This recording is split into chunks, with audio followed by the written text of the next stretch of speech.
Ciao, ti do il benvenuto su InfemMath. Oggi ti propongo un quesito di geometria piana. Osserva attentamente questa figura, che assomiglia vagamente a una paperella stilizzata. I due triangoli di colore giallo sovrapposti sono identici fra loro e hanno i cateti che misurano rispettivamente 5 cm e 12 cm. I due triangoli vengono fatti scorrere l'uno sopra l'altro, mantenendo a contatto le due ipotenuse, fino a che si raggiunge la configurazione rappresentata nell'immagine. Il cerchio rosso è contemporaneamente tangente ai quattro cateti dei due triangoli. Riesci a determinare la misura del raggio del cerchio rosso? Ti consiglio di mettere in pausa e di provare a risolvere tu il quesito. Ci sentiamo dopo la sigla per la soluzione.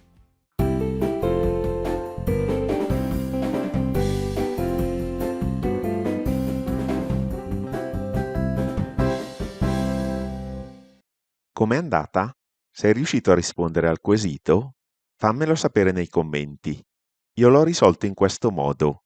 Premetto che per non appesantir troppo la trattazione, prima ti mostrerò i passaggi salienti che mi hanno portato alla soluzione e, solo in un secondo momento, dimostrerò alcune mie affermazioni. Non perderti la parte finale del video. Ti mostrerò anche come sono giunto alla formulazione di questo quesito e, quando osserverai questa figura da un altro punto di vista, capirai che saresti potuto giungere alla soluzione del problema con una sola formula geometrica nota. I passaggi salienti della procedura risolutiva sono i seguenti. Traccio il segmento contenente le due ipotenuse. Congiungo fra loro i vertici degli angoli retti. Si può dimostrare, e lo farò alla fine, che l'intersezione tra i due segmenti tracciati è il centro del cerchio rosso. In questo modo ottengo i quattro triangoli che vedi in figura. Congiungo ora il centro della circonferenza con ciascun punto di tangenza. Ciascuno dei quattro segmenti tratteggiati ha lunghezza uguale al raggio del cerchio rosso ed è perpendicolare al cateto nel punto di tangenza. I quattro segmenti tratteggiati sono dunque le altezze dei quattro triangoli individuati in precedenza. Chiamo R il raggio del cerchio rosso. Ovviamente, la somma delle aree dei quattro triangoli colorati individuati è uguale alla somma delle aree dei due triangoli rettangoli iniziali, cioè è uguale a 60 cm², poiché in un triangolo rettangolo i cateti fungono da base e da altezza del triangolo e quindi l'area può essere calcolata con la formula cateto maggiore per cateto minore fratto 2. Ora, siccome i triangoli gialli sono 2, quest'area va moltiplicata per 2 e, semplificando, otteniamo che l'area è data dal prodotto tra il cateto maggiore e il cateto minore, vale a dire da 12 per 5, e cioè 60 cm². Calcoliamo ora l'area del poligono come somma delle aree dei quattro triangoli colorati, utilizzando più volte la formula area uguale base per altezza fratto 2. Ti ricordo che, per quanto detto, l'altezza di ognuno di questi triangoli è uguale a R, dove R è il raggio del cerchio rosso.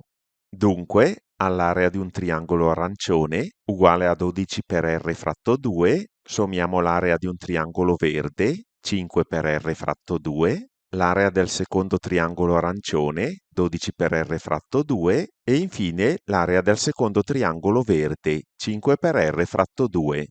Svolgendo i calcoli, la somma delle aree risulta essere uguale a 34 per R fratto 2, e cioè 17 per R cm². Uguagliando i due risultati ottenuti, otteniamo così che 17 per R è uguale a 60, e cioè R, il raggio del cerchio rosso, è uguale a 60 fratto 17, cioè circa 3,5 cm. E questa è la risposta al nostro problema.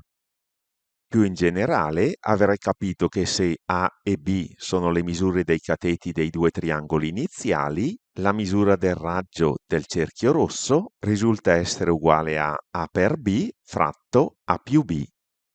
Come promesso, ti dimostro ora che, intersecando la retta delle ipotenuse con il segmento che congiunge fra loro i vertici dei due angoli retti, si ottiene il centro della circonferenza rossa. Per prima cosa, metto in evidenza le ipotenuse dei due triangoli. Facciamo ora alcune semplici considerazioni. I due cateti di 12 cm sono paralleli fra loro, poiché le loro rette di appartenenza, tagliate dalla trasversale delle due ipotenuse, formano angoli alterni interni uguali fra loro. Per lo stesso motivo, i due cateti di 5 cm sono paralleli fra loro.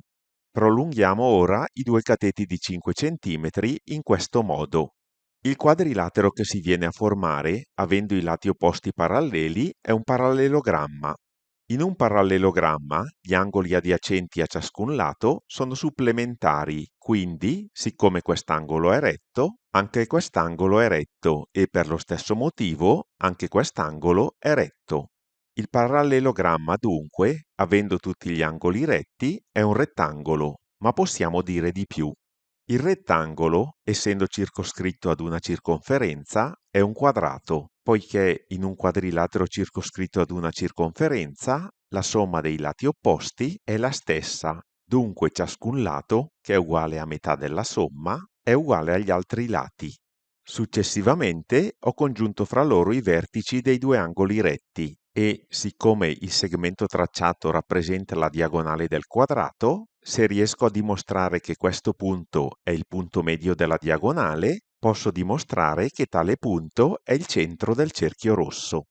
Infatti, in un quadrato, il punto d'incontro delle diagonali, che poi è il punto medio di una diagonale, è il centro della circonferenza iscritta nel quadrato. Considera ora i due triangoli verdi. In essi, questi due angoli sono uguali fra loro per ipotesi. Questi altri due angoli sono uguali fra loro perché opposti al vertice e di conseguenza anche questi due angoli sono uguali fra loro per differenza di angoli uguali, l'angolo piatto meno i due angoli noti. Inoltre, questo lato è uguale a quest'altro lato per ipotesi. Sono infatti i cateti di 5 cm dei due triangoli rettangoli. I due triangoli verdi, dunque, sono uguali per il secondo criterio di uguaglianza dei triangoli e di conseguenza questo lato è uguale a quest'altro lato e dunque questo punto è il punto medio della diagonale del quadrato e quindi è il centro del cerchio rosso. Procedendo a ritroso, ti voglio ora mostrare il quadrilatero a partire dal quale ho ottenuto questa figura.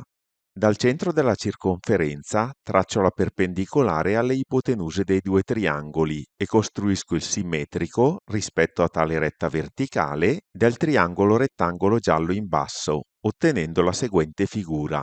Successivamente cancello il triangolo iniziale e l'asse di simmetria verticale.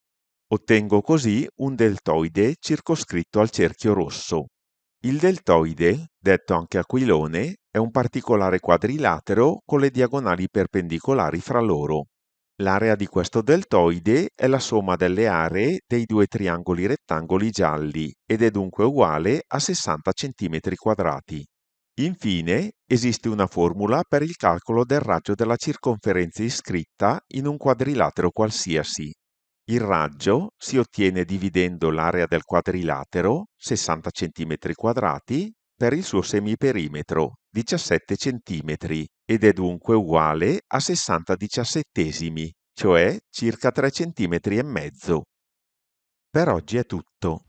Io ti ringrazio per aver seguito il video fino alla fine, ti invito a lasciare un like se ti è piaciuto, a commentare e a condividerlo con gli amici e naturalmente a farmi domande se qualcosa non ti è chiaro. Se non l'hai già fatto, ti invito a considerare l'opportunità di iscriverti al canale in modo da rimanere sempre aggiornato sulle mie nuove pubblicazioni.